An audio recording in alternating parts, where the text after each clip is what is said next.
My name is David Safavian. I'm the General Counsel for the American Conservative Union, and I am just blessed to be on this panel with Governor Scott Walker of Wisconsin and Dr. Bob McClure from the James Madison Institute based in Tallahassee. And I'm just thrilled that they're on this panel. We're talking about qualified immunity today and how we hold bureaucrats accountable. Because both Dr. McClure and Governor Walker have, really amazing stories to tell about this, and we're proud at ACU to call them good friends and partners. So thank you, Governor Walker. Thank you, Dr. McClure. Let me start. Qualified immunity is this judge-made doctrine, right? It comes from the courts, and what does it do? It says if you're a government official, it's almost impossible to be held accountable in court. And where we see this most often is in the education space with bureaucrats and deans in ivory towers. And I think you've had a little bit of experience with that, haven't you, Doc? Yeah, there's no doubt about it. I've experienced both as governor for 8 years.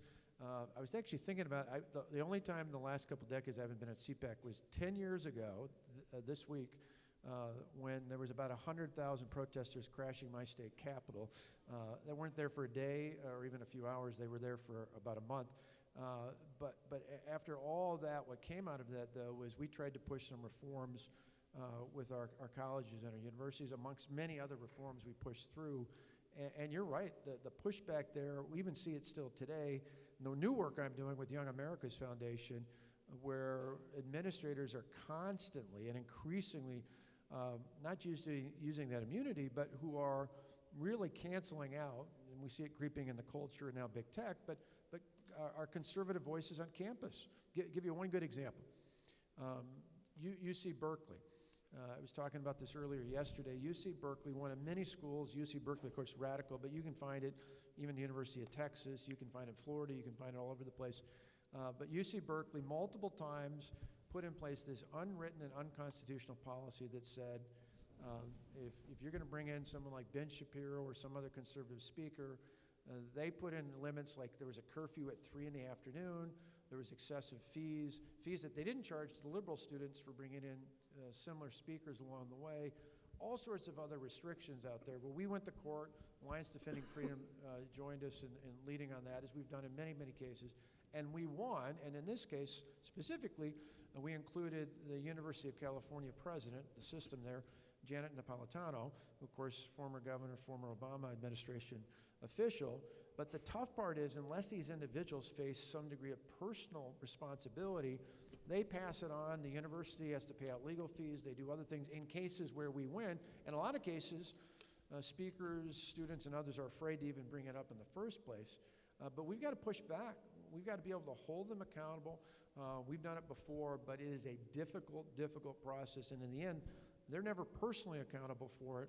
They just pass it on, which then the taxpayers and the students have to pick up the fees on. It's a total scam. It is total insulation from accountability. In fact, actually, by the way, if you, an interesting plug, yaf.org, not just for our website, but /free speech, you can see all the cases we've been involved with, the ones that we've won and the ones that are still pending. And if you don't read it when you want to go out and be happy, because it'll get your blood boiling. The only part of that that's even remotely optimistic is how many of those cases we've won. But we shouldn't have to fight them in the first place, because free speech is guaranteed in the Constitution, and the place it should be the most revered is on a college campus, yet that's where it's most at risk today. Amen. Amen. And before I flip over to Dr. McClure, I was remiss, because Governor Walker is leading one of the most important organizations in the center-right space, No Bull. He leads, I think you're the newly elected permanent chairman now of Young Americans for Liberty, right? Young Americans Foundation. I'm sorry, that's Young right. American. There's a lot of acronyms. Young Americans Foundation, which is YAF, so it fits in with that. Yep.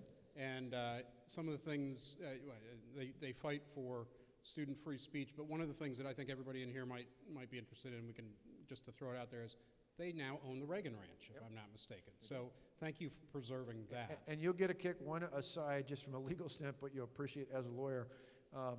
We've had, thanks to Ron DeSantis, who I know Bob's worked with many times in the past, as well as helped Rick Scott be highly successful here as well with the James Madison Institute.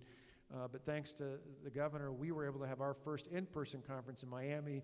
We're having some more in Texas and South Dakota because, again, we've got freedom-loving governors in each of those states. But the ranch, you can't move. The Reagan Ranch is just outside of Santa Barbara, California, which, of course, has been a mess, both from the state and locally. But thanks to good attorneys, in a few weeks, we're going to have an in-person event for students at the ranch, at the Reagan Ranch, and here's why. Our director there noticed that, sadly, this is a sad reality, but because of the lockdowns and because schools are not open in California, this is a whole other topic for another issue, but blue-collar workers are the most hurt by this, because if you're a mom and a dad and both of you work, you have no choice, if you're not going to lose the mortgage, not to show up for work. So where do your kids go if they're not at school? Well, they've allowed small little exemptions for day camps that are predominantly outside, which you can do in California like you can do here. So we looked at that and had our lawyers look at that and say, instead of having a conference, we're having day camps at the Reagan Ranch, where they come from 9 to 5, they go up at the ranch, and they hear from conservative speakers. How about that for taking on Newsom? Gotta love good lawyering. Gotta love good lawyering.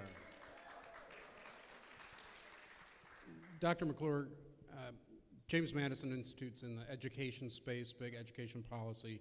We at ACU are proud to be shoulder to shoulder with you all. Can you give us a sense of how the bureaucrats are kind of running the asylum from your perspective down here in Florida? Happy to, and thanks for having us. It's my great privilege to be on the panel with Governor Walker. We've known each other many, many years. We worked with him when he was governor and continue to work with him now. And of course, ACU is a tremendous national partner. I want to welcome everybody first, if I can take just a second, to the Sunshine State. Glad you all are here. The president was going to put in those travel restrictions for you, and I actually want to thank him for doing that, because all it did was highlight the tremendous successes that we've had here in Florida. The lowest death rate, the lowest infection rate, the lowest hospitalization rate per capita in the country. One of the best rollouts of the vaccine of every state in the country. And, oh, by the way, we kept our economy open. So we're glad you're here. If you decide to move here, we'd love to have you. But please, please, please, if you do move here, always remember why you left the place you left when you come here. So thank you for being here. JMI is based in Tallahassee, in the capital city, because that's where we all know the trouble can happen, even in a state like Florida. The James Madison Institute has been around since about 1987, and we focus on public policy here in the state of Florida. But because Florida is on the tip of everybody's tongue across the country, we have a national platform as well. So not only are we focused on Florida, but we've been in the Wall Street Journal, we've been in USA Today, and do a lot of things like that. I say all that to tell you what's happening here in the state on free speech, qualified immunity in the education space. There are a couple things. Governor DeSantis, in his infinite wisdom, and seems to be the hero of the conference, and we're grateful for that, right when he came into office, got together all of the public university presidents and all of the state college presidents. Some of you may know that as the term is junior college. We call them state colleges here in Florida. It's about 40 colleges. He got all of them together to sign on to a version of the University of Chicago free speech statement. Many of you are very, very familiar with that. If you're not, I urge you to look it up. University of Chicago is the University of Milton Friedman, one of my heroes. And so all of those universities came together, about 40 of them, big deal, big press release, big speech, to sign the Florida version of the Chicago statement. Okay, fast forward a few months. The legislature passed the free speech model legislation for our state, and it did three things, in theory. It did three things. First, it promoted free speech. It didn't just say free speech was fine, didn't just say free speech was okay. It promoted free speech in Florida on college campuses, okay? It eliminated free speech zones, which, as we all know, were kind of the the way to go du jour early on, and it eliminated free speech zones. But the third thing that it did that I thought was really important is that it encouraged robust debate. So if you had a problem with the person that was speaking, you were allowed to engage, but you were not allowed to obstruct. You were not allowed to protest in this room, for example, if someone was having issues with the three of us. So you were allowed to engage in healthy debate. It did those three things: promoted free speech, allowed for healthy debate. And so what, in theory, we were supposed to have on our college campuses here in Florida, we were supposed to have, right, the best of all worlds, correct? Actually hasn't turned out that way. Surprise, surprise, here in Florida in higher education in general. We've had two cases that I think will be of interest to you. One was at the University of Central Florida, right down the street here in Orlando, where the faculty passed essentially a issue for UCF, which essentially banned all speech that could be considered harassment. All speech that could be considered harassment. Well, and any online transmission of content that could be considered harassment. Well, we all know that collectively, all of you all in here are terrorists, right? We all know that. And so can you imagine if you're a conservative student at UCF, the chilling effect it might have on your organization, your ability to speak, your ability to share information via online, okay? Well, UCF was just recently sued by a group of conservative UCF students. Yes. Because they felt like that had a tremendous chilling effect on their ability to conduct their everyday activities as conservatives. Okay, so that's moving forward. The second case happened at Florida State University, which is in my hometown of Tallahassee. Florida State had a student body president who was Catholic, who in a private Facebook chat room expressed his pro-life views. He's a student body president of Florida State University, and had expressed his concerns about the, quote, pro-choice movement in America, okay? He was removed as the student body president of Florida State University because in a private chat room, he expressed his very pro-Catholic, pro-life views. He was removed, okay? That is very scary and very chilling. To this point, nothing has been done at Florida State. There have not been any. He has chosen not to sue. He has chosen not to press charges.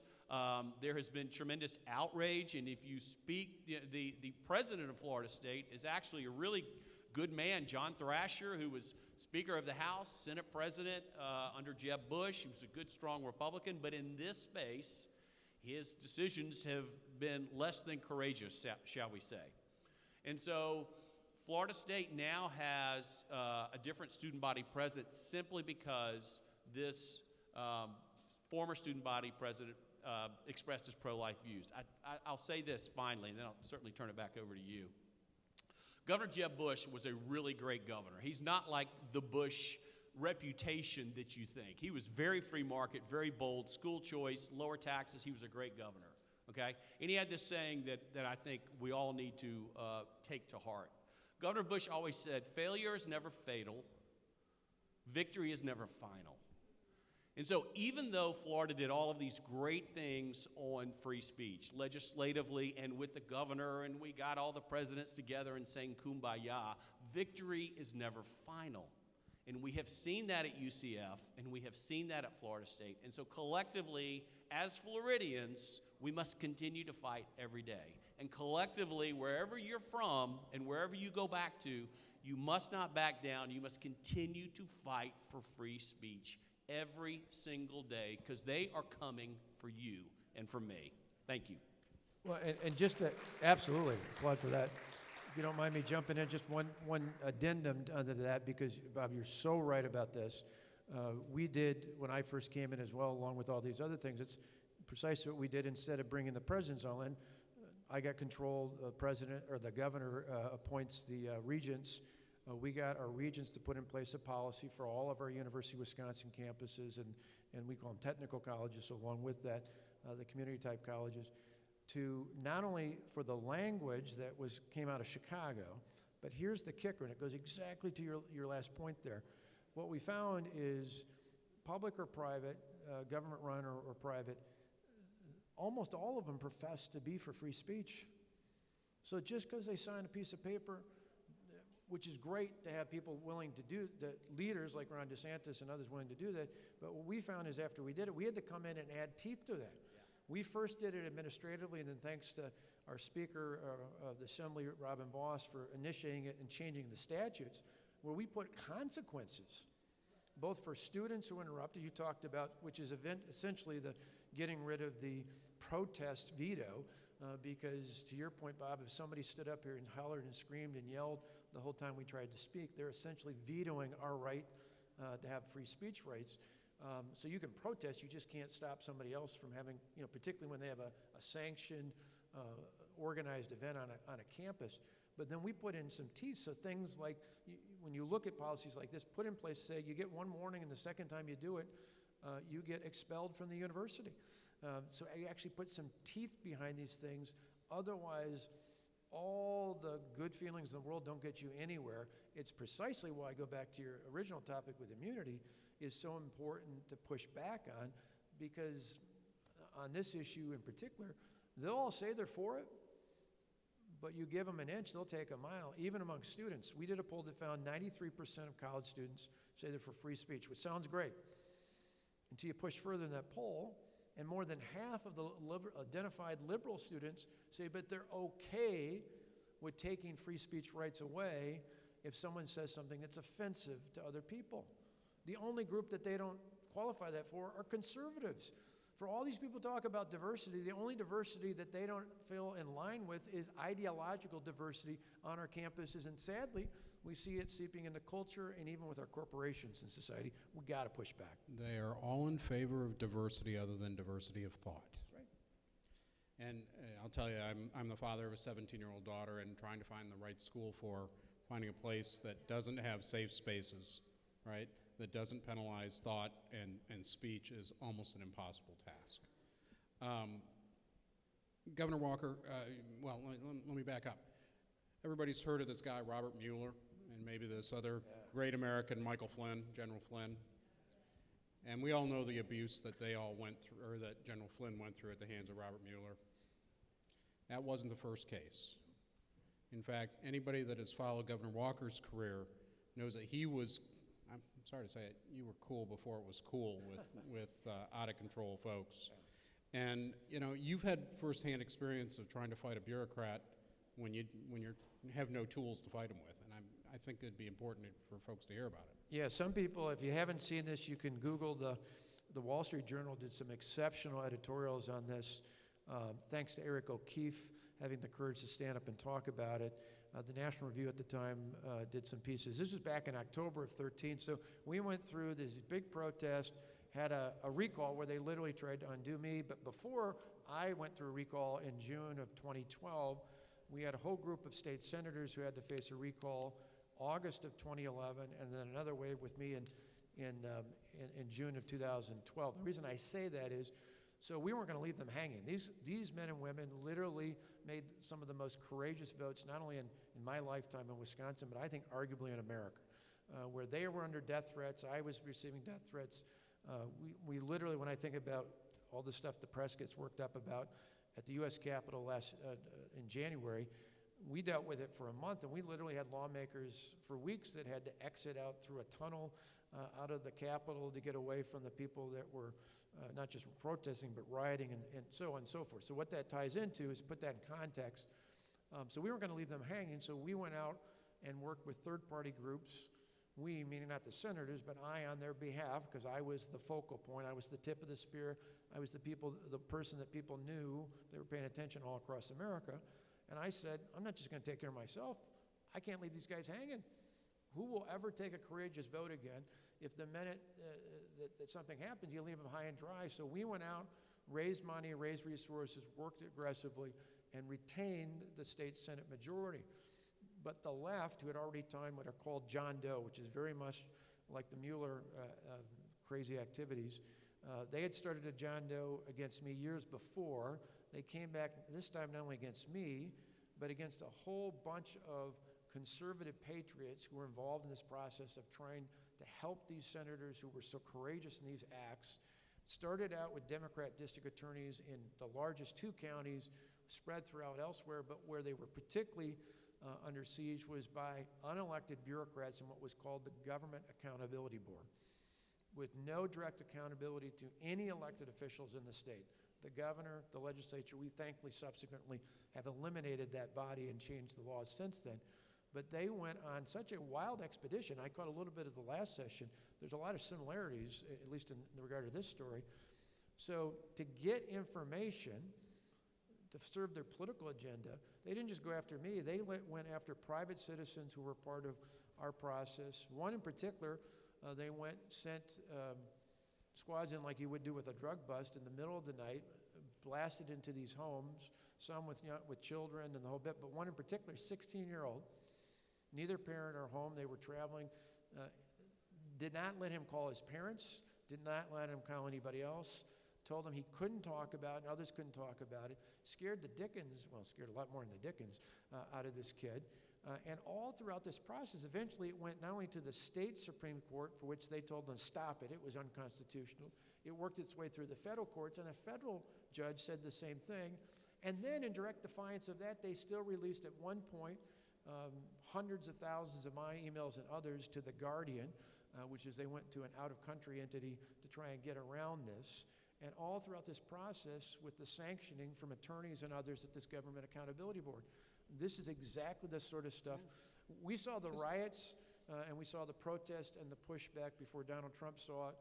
We saw the unconstitutional activities through the courts and through special prosecutors. In our case, we call them John Does, long before it happened in Washington. In either case, it's fundamentally wrong, and you've got to have ways that not just for cases like this, but in the end, in everything in government, there should always be a way to hold people accountable, not only in court, but to someone who's elected and directly has to respond to the people. And can I add something to that? The governor's Absolutely. absolutely right. What we have found in Florida is that even though not on every college campus conservatives are being treated fairly, they at least now have tools in the toolbox. So you're seeing UCF being sued, and it's become a very public lawsuit. You're seeing this, what Governor DeSantis did, and even though it is kind of just a piece of paper, quote unquote, and what the legislature has done, they're not going to get it all right the first time, but you've seen conservatives on these college campuses become emboldened. They're becoming more proud because they realize that they do have something behind them to get this stuff done. And so at least if they're harassed, or at least if they're treated unfairly, they have a whole litany of clubs in the golf bag, if you will, to choose from to fight back and fight back boldly. I'd like to add one more point. It's not just in colleges. It is moving down into middle and high school in incredible ways. Now, we're a little different in Florida, and I hate to keep bragging on my home state, but Florida has more school choice programs than any other state in the country, and we have more children participating in some form of school choice than any other state in the country. So that's virtual school, charter school, homeschooling, you name it, it's all of those kinds of things. It's not just, quote, the traditional voucher, end quote. So that mitigates some of the issues here in Florida. Roughly almost 50% of high school age kids in Florida, almost 50%, participate in some form of school choice, some form. So they might go to the local public school and take 3 classes. They might take chemistry online from Florida Virtual School. They might go to the local junior college to take dual enrollment or something like that. But think about that. That's a stunning number. So that mitigates those issues. And yet we still have free speech issues in the middle and high school level. So at the middle and high school level. So what the James Madison Institute has done is we've kind of taken the model that we used, not you can't herd cats to get everyone to sign Chicago Statement, but we've gone into those middle schools and those high schools to teach what? To teach the First Amendment. What is the First Amendment? We've worked with civics teachers who are surprisingly open to help to work with these kids at the middle and high school level to teach them about the First Amendment and why it's so important. And probably we average about 100,000 kids a year going through JMI's curriculum. So we're over 1 million kids in the last 10 years at the middle and high school level, teaching them about the importance of the First Amendment. You know, and that's so important that students, young people understand what rights they have. But, you know, we started off this discussion about qualified immunity. And, you know, we at ACU, we at CPAC, when we started planning, we started planning around the idea of first principles, right, in the Bill of Rights. And, you know, all the admirable work you're doing, all the sacrifice you made, it doesn't really work if you have no way to vindicate those rights, right? And that's the problem we have, is bureaucrats can tread on us largely with impunity.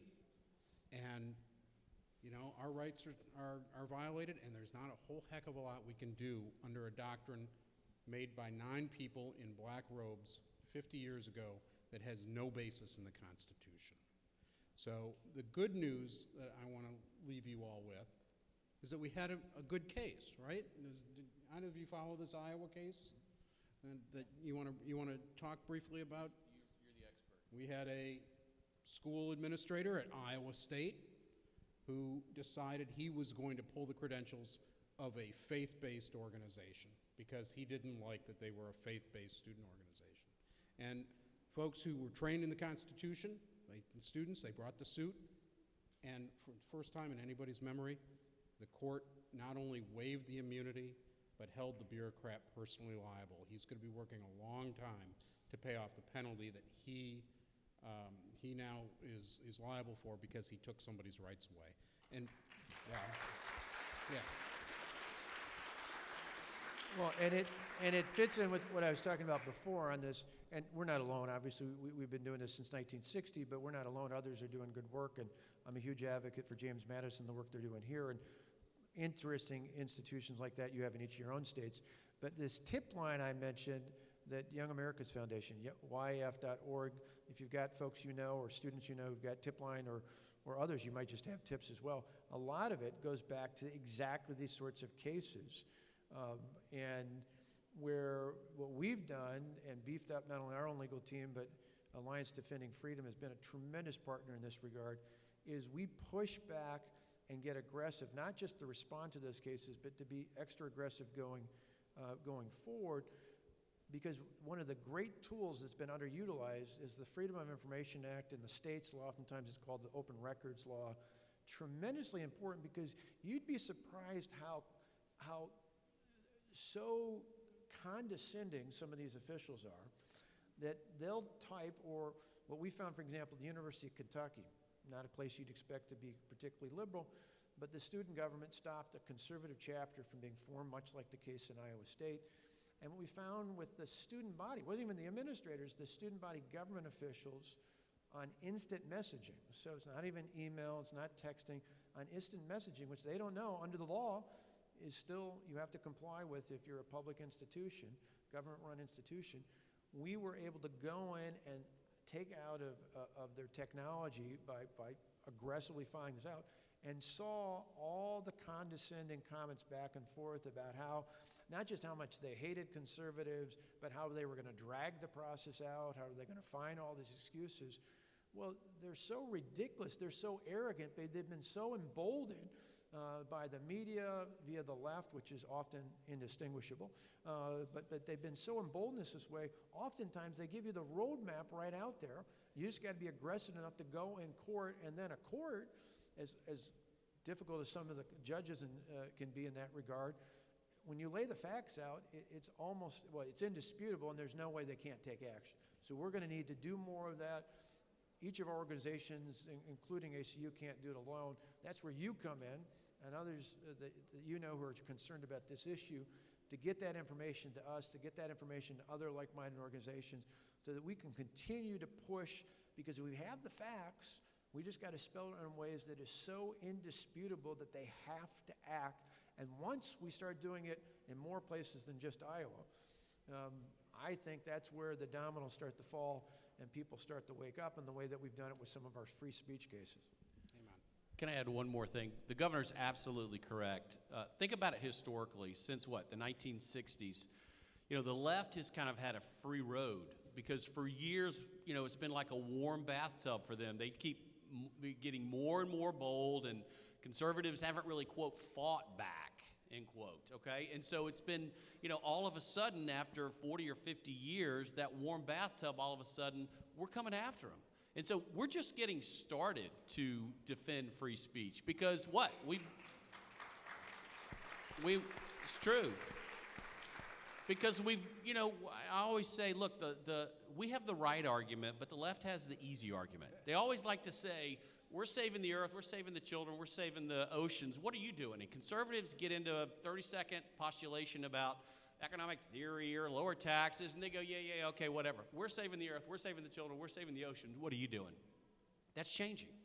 Conservatives now are moving away from the 50-page white paper that's this close to saving the world to actually getting involved on a daily basis on these kinds of issues. And so the governor's absolutely right.